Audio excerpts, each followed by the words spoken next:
Анан кечеги могу Баткендеги балдасын сабаган аялды көрдүңүз да, ушул көп көрбөйм. Негизи эле ушул окуя азыр Кыргызстанда аябай талкуу жаратып, бул Кыргызстандагы эле мындай жалпы көйгөй десек болот дейт. Бул жагдайдан кийин депутаттар кандай мыйзам жазышы керек? Кандай мыйзам жазбайлык эң чоң көйгөй бул элдин адамдын пейили кетип атат. Жок. Эгерде адамдын пейилин биз эч кандай закон менен алып келе албайбыз. Бул биринчиси, экинчиси эмне үчүн ушундай ситуация болот? Баягы бул экономикага. Эгерде экономикабыз түшүп баратса, элдин деңгээли да түшөт. Эгерде экономика көтөрүлсө, демек ошондой жанагындай тарбиялаганга эмеге каражат керек, демек ошончолук каражат. Ошол үчүн ошол эне күнөөлүү деген жалгыз өзү эле күнөөлүү дегенден алыспыз. Жалпы коом өзү күнөөлүү. Жалпы коом эмне үчүн дегенде ошондой нерсени эле көрөбүз. Ал балким ушул багытта бир мыйзам жазып, алдын алуу иштерин жүргүзсө болот чыгар. Эми биздики мындай болуп атпайбы? Демократия дейбиз. Эгерде биз ошол эле аялдын үйүнө кирип барып эле кана сен балаңа эмне кылып атасың десек, анда да кыйкырабыз. Мына санкциясы жок, соттун чечими жок, баягы эч кимиси жок, кирип келип, анан кийлигишип атат депчи. Ошол болуп атпайбы? Ар кайсы жак тармакты карасаңыз, биринчи штраф көтөрөбүз айдоочуларга. Негизи эле могу азыр талкууларды карасак, көпчүлүк эле талкууда мырзаларды сындап атат да. Жоопкерчиликсиз болуп калды, анан жарандык некеде жашап туруп, балалуу болгондон кийин таштап кетет деп. Негизи эле ошо эркектерди жоопкерчиликтүүрөөк болуп калыш үчүн эмне кылышыбыз керек? Эмне кылабыз эми? Эркек болуп жаралгандан кийин эмне кылбаса биз күнөөлүүбүз да. В общем, өтүк айрылса деле эркек күнөөлүү, баланын жакшы жагынын баары бул аялдыкы, жаман жагынын баары эркек. Күнөөлүү болуп жүрөбүз. Эмне кылабыз эми? Естественно, мындай да бүгүнкү бардыгын эле эркектерге шылтый бергенде эле болбойт. Эмне үчүн дегенде, эртеден баштап кечке чейин эркек каякта жүрөт? Ошол баланы багам деп, ошо тыйын табам деп жүрөт. Чынында убакыты да болбойт ал эркектин ошол жерге баланы бакканга. Анан эмне кылабыз эми? Эгерде үйгө бала баксаң, эмне сен аялга окшоп үйдө отурасың, бар бактың, тиги акча тапкын деп. Ошондуктан мындай ойлоп атам, бир универсальный бир чечим жок. Бардыгыбыз келишишибиз керек. Чынында көпчүлүк эмелерде жоопкерчилик жок болуп калды да. Анан демократиянын да чеги болот. Биз демократия деп отуруп анархияга келип калдык. Ошол үчүн тартип башынан баштап президенттен ошол аялга чейин тартип болуш керек. Тартип болбосо ушундай нерселер боло берет. Бул бир эле бала эмес да. Көрүнбөй, билинбей калган канча нерсе бар. Ол чынында ушундай зордук, зомбулук деген аябай көп, токтотушубуз керек. Бирок коомубуз экономически бай көтөрүлмөйүн ушундай нерселер боло берет. Кечеги Баткендеги баласын сабаган аялдын окуясын көрдүңүз да? Баткенде баласын сабаган. Ушул жагдай негизи азыр коомчулуктагы негизги көйгөй дейт. Бул алардын бирөөсү гана коомго чыгып кетти деп атат. Бул жагдайдан кийин депутаттар кандай мыйзам жазышы керек? Бул жагдай өзү азыркы биздин жашоо буздагы болуп аткан коомдун бир көз карашы, бир бөлүгүн көрдүк биз кече. Себеби аялдарыбыздын, эркектерибиздин миграциянын күчөгөнүнөн, мындай турмушта, жашоодо, үй бүлөдө толук жашоо болбой аткандыгы. Себеби балким ал аялдын бир түкпүрүндө бир билишибиз керек. Эмне көйгөйү бар? Анан аял киши бардык көйгөйлөрдү ичине алып, балким ачуусун ошо баласынан чыгарды. Бул туура эмес өзү. Айтып атышат, жанагы атасы менен бир түндө атып кетпеди беле баласын. Ошонун атасы менен иниси болгон деп атышат. Мен түшүнүп атам. Ошол ар бир мамилеге адам баласы мындай да бир көйгөй келсе, аны чогултуп, анан бир жерден чыгарам деп туруп ошол күчү ошол баласына жетти да. Негизи эле мырзаларды жоопкерчиликке чакыруу үчүн кандай мыйзам жазышыбыз керек? Бул боюнча мыйзамдарды дагы мындай айтканда, мыйзамды катууласаңыз, ал аялды алып кирип коюш керек азыр. Менин оюм, коомчулук мына азыр бизде диний өкүлдөрү, райондо акимият, айыл өкмөттөрдөгү баардык социалдык маселелер боюнча министрликтер бүт баардыгы мындай колго алыш керек. Анан биринчи, экинчиси коомдо буларга биз шартын карап беришибиз керек. Эмне себептен болуп атат? Эмнеге үй бүлөлөр ажырашуулар көбөйүп атат? Эмне үчүн балдарыбыз жанагы Instagram, Facebook'tan таанышып алып эле турмуш куруп туруп, эмне үчүн эртеси ажырашып кетип атат? Буга биз көңүл бурушубуз керек да. Себеби ал ажырашуулар, жашоо бул жеңил эмес экен, оюнчук эместигин ошол биз аларга талим тарбия беришибиз керек. Балдарыбызга, кыздарыбызга туура кош көңүлдүү кылбашыбыз керек да. Ошолордун баары чогулуп келип жыйынтыгын азыр жемишин көрүп атабыз. Бул ошолордун бир жыйынтыгы деп мен ойлойм. Ушул тенденция көбөйүп атат. Эми бул тенденция жыл сайын азайыш керек эле, бирок тилекке каршы көбөйүп атат. Бул да көп мындай нерселер бар. Мунун ичинде бул жерде баягы миграцияга кетип калганы, балдарды болсо ушул ата энесине, карыган ата энесине же болбосо мындай туугандарды таштап кетип калганы. Бул жерде мындай чоң маселелер бар. Кечээ эле координационный өттү жогорку кеңеште. Ушул маселелер боюнча, зомбулуктар боюнча международный донорлор менен, жогорку кеңештин депутаттары менен баардыгыбыз биригип, мамлекеттик министерстволор менен бүт баардыгыбыз биригип бул маселени сүйлөштүк. Эми бул бир эле мындай өкмөт жасап кое турган эле маселе эмес да. Бул маселе болсо үй бүлө, ошол эле таштап кеткендер, бул боюнча жакшы мыйзамдар жазылган, бирок бүгүнкү күнү эгер ошол мыйзамдардын баардыгы туура иштегенде бүгүнкү күнү мындай нерселер азыраак болмок да. Анан ошол социалдык тармактарда комментарийлердин көпчүлүгүн эле окусак, учурдагы мырзалар жоопкерчиликсиз болуп калды, аялдары менен балдарын таштап кете беришет дейт. Ошо мырзаларды жоопкерчиликке чакыруу үчүн кандай чараларды колдонсок болот?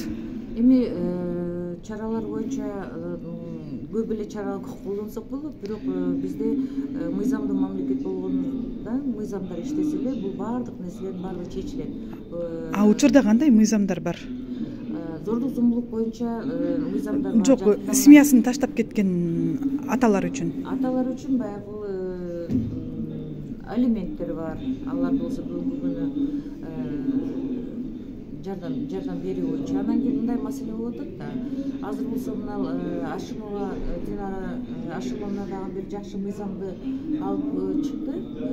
Ал болсо ушул таштап кеткен ата энелер кимге таштап кетиш керек, доверенность менен таштап кетиш керекпи, кандай болуш керек, ушуну ошол жергиликтүү айыл өкмөттөр билиш керек да. Ушул биздин айылда мынал балдарды таштап кетти, ошого мынал адам жооп берет деген маселелер бар. Ошол мыйзамдар азыр чыгып атат, бирок биринчиден айтып кетер элем, мыйзам менен көп нерсени чече албайбыз. Бул маселе болсо адамдын тагдыры жөнүндө болуп аткандан кийин, балдардын тагдыры жөнүндө болуп аткандан кийин ата энелерибиз өзү ойлонуш керек да. Ошол жерде тапкан акчасы, кыйналып жүрүп, жер шүпүрүп тапкан акчасы өзүнүн баласынын Бирок биз көтөрүп аткан маселе өзүнүн баласын өзү сабап атат да, аял. Эми бул жерде баягы психологиялык дагы жак болсо керек деп ойлоп атам. Мен эне катары ойлойм, менин баланы жөндөн эле сабаса керек. Бул кандайдыр бир психический отклонение барго деп ойлоп атам бул маселени. Буга болсо тиги эме жактан жардам бериш керек, медицина жактанчы. Эми бул үй бүлөлүк абалда, үй бүлөлүк абал ар кандай болушу мүмкүн. Бул эми ар бир адамдын башына түшүшү мүмкүн мындай түшүп. Мисалы эми биз деле жаш болгонбуз, кээ бир мисалы тентектик кылып койсок же да башка кылсак, тарбия иретинде, башка иретинде биздин деле ата энебиз сабаган убагында, ошол мисалы мектепте тарбия иретинде мугалимдер сабаган. Бирок азыркы күндө бизге дары болуп эле иштеп жүрөбүз. Эми буну Мырзаларды кантип жоопкерчиликке чакырабыз? Ар тараптуу караш керек да. Эми ал жерде айтып атпайбы, мисалы бир үй бүлө эки ара жолдо жүрүп, анан эми сыртта жүрүп туруп, ошол жердеги күйөөсү аялына арыз жазды деп атат. Арыздын негизинде биздин укук коргоо органдары аны башкаруу чарасын карап тергөөгө алып келип камады деген версияны окудук да интернетте. Эми бул жерде жеринде көрбөгөндөн кийин үстүртөн толук бир нерсе деп айтыш кыйын да. Эгерде чындыгында мисалы башка максатта же болбосо күйөөсүнөн өч алуу максатында же дагы бир башка максатта катуу мисалы балага зыян келтирген болсо, анда жооп бериш керек.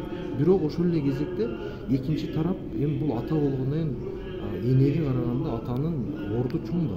Атанын да жоопкерчилигин караш керек. ал эми ол өзү негизи эркекчиликке деле жатпайт. Сырттан эмне себептен ошого түрткү болду? Биринчи кезекте өзүнүн дагы карап көрүш керек. Мен ушул этапка жеткизген биринчи кезекте ошол жерде үйдүн кожоюну болду. Кожоюн да жоопкерчилигин караш керек. Эми укуктук баа берилиш керек деп ойлойм. Депутаттар кандай мыйзам жазса болот ошо мырзаларды, аталарды жоопкерчиликтүү болушу үчүн? Эми аны негизи коомчулук менен акылдашып, ошол эле могу массалык маалымат каражаттарынын өкүлдөрү менен жалпы мисалы акыркы болуп аткан көйгөйлөр менен мындай салыштырып турган ортодо эң керектүү мисалы ошол эле элге жөнөкөй калкка пайдасы тие турган мыйзамды сунуштайбыз деген ойлор бар. Бирок эми азыркы күндө мондай деп айтканга эрте. Себеби бир мыйзамды жазганга чейин канчалаган убакыт талап кылынат. Ошол ар кандай ситуациялардан келип чыккан жыйынтыктын негизинде ана мыйзам жазылат да. Биринчиден эми биздин мыйзамыбызда дагы, шариатта дагы эркек адам аялыны камсыз кылууга, балдарына багууга милдеттендирилген да. Ошол себептен эркектердин күнөөсү бар деп эсептейм. Аялы ушундай болгонго. Бир жагы, экинчи жагы ошол тарбия болгондо биз мындай улуттук баалуулуктарды, анан ыйманга басым жасаган баалуулуктарды берсек жакшы болот эле. Бул билим берүү багытынан башталат. Ал эми мыйзамдар боюнча өз баласын жаныбардай кылып урганга мындай катаал жазаларды коюшубуз керек. Негизи адам баласы өзү мындай жазаланбастан баркталып туруш керек. Мырзаларды кантип жоопкерчиликке чакырабыз? Мырзаларга 10-11 класстан мекенди, үй бүлөнү, ата-энени сүйүүгө болгон окуу иштери өтө күчөтүлүш керек билим берүү тармагында. Ал эми үй бүлө кургандан кийин ушундай окуялар болуп калса кандай жоопкерчиликке тартуу керек? Азыр биздин мыйзамдарда жазылган. Эгер кылмыш белгилери болсо, бул өзгөчө жазалар менен жазаланат. Социалдык калдоо ушундайлар иштеш керек да, иштебейт да, көрдүңбү? Иштебегендиктен себебинен ушундай келип чыгып атат. Комментарийлерди окусак, азыр учурда мырзаларга көбүрөөк сын пикир айтылып атат да. Аялдардын ушундай тең эмес. Бул адамдын өзүнөн зависит. Ал бул эркек мындай, аял мындай деген болбойт. Ал ошол эмне себептен ошо келгенин изилдеш керек. Анан анын кимек биз азыр коом ушундай болуп калды. Башынан мындай үстүртөн карап туруп эле күнөөлөй беребиз да. Андай эмес да. Анын эмне үчүн ушундай болгон, эмне үчүн ал андай калган? Может быть, ошол баланы ургусу келген эмес, ошол моментте ошондой болуп калды. Биз билбейбиз да. Аны ошол мамлекеттик органдар териштириш керек. Мына мен айтып атпайм, социалдык коргоо, социалдык жактан жардамдашуу жок, кыйын. Күнөөлөш өтө оңой.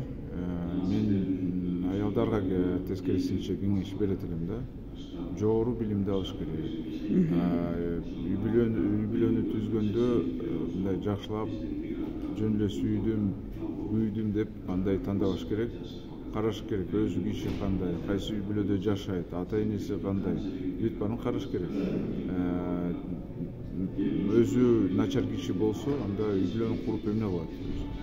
Ошондуктан менимче аялдар билимди алыш керек. Үй бүлө курардан мурун ойлонуш керек. Туура. Ошол жактан тилге каршы биз дайыма эле күнөөлүү бул туура эмес кылды, бул жаман деп. Негизи эле бул жагдайда мырзалардын да жоопкерчилиги барбы? Албетте бар, бирок негизи үй бүлөнү таштаса дагы, башка үй бүлөнү түзөм десе дагы, бирок ал балдарды багыш керек в любом случае, анын милдети.